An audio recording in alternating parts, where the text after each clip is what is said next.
Brought to you by Nova शुद्ध घी। जब जब खाए दिल खुश हो जाए, सदियों का नोवा शुद्ध देसी घी, सपना स्वस्थ भारत का। I love घी। अभी जो तस्वीरें आप अपनी स्क्रीन पर देख रहे हैं फरीदाबाद के बल्लभगढ़ इलाके की श्याम कॉलोनी की है, जहां सोमवार शाम को एक युवक ने नाबालिग छात्रा पर देसी कट्टे से गोली चला दी।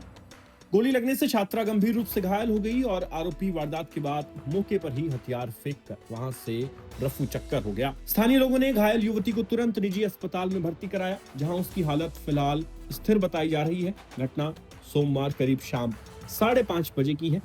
जानकारी मिली है कि श्याम कॉलोनी निवासी एक नाबालिग छात्रा 100 फीट रोड स्थित एक लाइब्रेरी से पढ़ाई करके लौट रही थी। इसी दौरान एक युवक उसका पीछा करते हुए गली तक पहुंच गया। बताया जा रहा है कि आरोपी युवक पहले से उस युवती को जानता था और लाइब्रेरी के बाहर से ही उसका पीछा कर रहा था। जैसे ही युवती अपनी गली में पहुंची, आरोपी ने बिजली के खंभे के पास उसे रोकने की कोशिश की और जबरन उससे बात करने लगा। जब युवती ने बात करने से इनकार किया तो आरोपी ने गुस्से में देसी कट्टा निकाला और उस पर गोली चला दी। गोली युवती के दाहिने कंधे पर लगी और वो घायल होकर गिर पड़ी।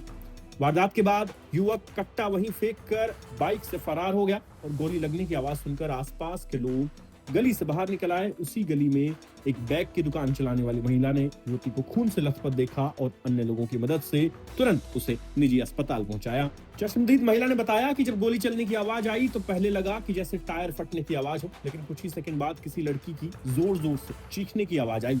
जब गैलरी से बाहर जाकर देखा तो एक युवक बाइक पर तेजी से भागता दिखा और गली में एक लड़की खून से लथपथ पड़ी चिल्ला रही थी। महिला ने बताया कि लड़की के कंधे और चेहरे से खून बह रहा था। उन्होंने तुरंत अन्य लोगों के साथ उसे अस्पताल में भर्ती कराया और महिला ने बताया कि युवती की सहेलियां भी थी, लेकिन वो उससे थोड़ा आगे चल रही थी। जब उनसे पूछा गया तो उन्होंने बताया कि युवक उसका पीछा लाइब्रेरी से ही कर रहा था और गली में पहुंचकर उसने पहले उससे झगड़ा किया और फिर उस पर गोली चला दी। इस गोलीबारी में घायल हुई युवती की उम्र करीब 17 से 18 साल बताई जा रही है। वो 12वीं कक्षा की छात्र है, एक निजी स्कूल में पढ़ती है और रोजाना इसी रास्ते से पढ़ाई करने के लिए 100 फुटा रोड स्थित लाइब्रेरी में जाती थी। लेकिन सोमवार की रात उसके साथ ये घटना हुई जब एक सिरफिरे ने उसे रोका, बात करने की कोशिश की और जब उसने बात नहीं की तो उसने उस पर देसी कट्टे से गोली दाग दी।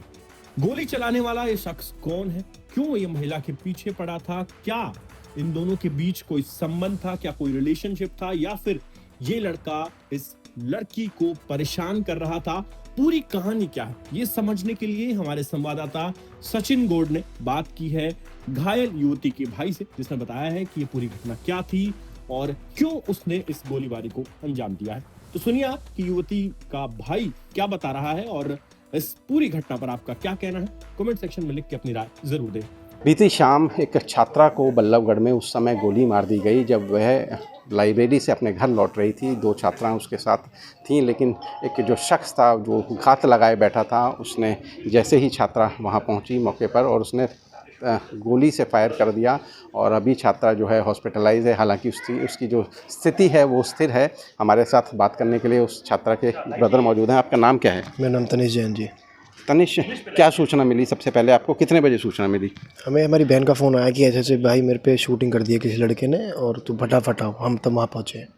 5 बजे की घटना है जी। आपके घर से कितनी दूर था वो घटनास्थल? 1 किलोमीटर का एरिया है वो भी।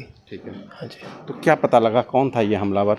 ये कोई ऐसा हमें नहीं पता कि लड़का जतिन नाम का वो था, बस ये इतना हमें यही पता और कुछ ज़्यादा नहीं पता। कहाँ का रहने वाला है और भी क्या जानते हैं आप? यही जानते हैं कि सिरमतले का लड़का है जी, बस और कुछ नहीं जानते हम। तो ये क्या आपकी सिस्टर के साथ कहीं पढ़ता था स्कूल में या कहीं? कुछ भी नहीं, मेरी बहन इसे जानती थी ना ये हमें जानता था। उसने अचानक ही पीछे करना शुरू कर दिया तो हमने उससे बात करी थी। उसने सॉरी बोला भैया अब नहीं करेंगे, गलती हो गई मेरे से। तो बस यही था। अचानक अगले दिन हमें इन्फॉर्मेशन आती है ऐसे, तो हम क्या करें इसे। कितने दिनों से पीछा कर रहा था? 2-3 दिन हुए थे।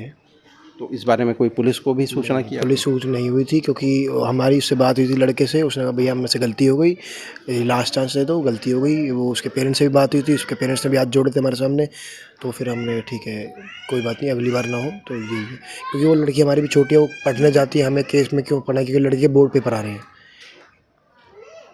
तो लगता नहीं कि अगर पुलिस को सूचना दे दी गई होती समय पर तो शायद ये हादसा ना हो पाता? सर बेसिकली अगर हम पुलिस केस भी करते कोई बात नहीं, आप यहाँ जा रहे हो हमको मार दें, आपको ये चीज़ भी तो देखो ना। कौन कहाँ से आ रहा है, कैसे आ रहा है, क्या कह सकते हैं। तो अभी सिस्टर की कैसी हालत है आपकी? एडमिट है, वो अभी सर्जरी होनी है उसकी। पुलिस से कोई संपर्क हुआ आरोपी का कुछ? नहीं, कोई नहीं, पुलिस वाले फ़ोन भी नहीं उठा रहे हैं हमारे, और कोई सुनवाई नहीं हो रही है अभी तक। चलिए हमसे बात करेंगे। तो ये थे जो पीड़िता हैं उसके ब्रदर, जो कि बता रहे हैं कि करीब शाम 5 बजे के करीब की ये घटना है, जब उनकी सिस्टर का फ़ोन आया। और जो आरोपी है उसके बारे में बताया जा रहा है कि वो गांव सिरमिथला, जो कि यहाँ से करीब बल्लभगढ़ से करीब 15 किलोमीटर की दूरी पर है, वहाँ का रहने वाला है। परिवार का ये भी कहना है कि पिछले कुछ दिनों से ये इसको फॉलो कर रहा था, इनकी सिस्टर को फॉलो कर रहा था। और इसके बारे में जब उन्होंने, इनकी जो सिस्टर है उसने बताया, तो उसके बारे में बाद उसके जो परिवार है उससे बात की गई। उनके परिवार ने माफ़ी मांगी और ये भी वादा किया कि भविष्य में ऐसा दोबारा नहीं होगा। लेकिन जो कल शाम को हुआ वो वाकई में एक दिल दहलाने वाला मामला था। फिलहाल जो है छात्रा की हालत स्थिर है और पुलिस अभी मामले की जांच कर रही है। हालांकि परिवार का ये भी आरोप है कि पुलिस कोऑपरेट नहीं कर रही है। सचिन गौड़।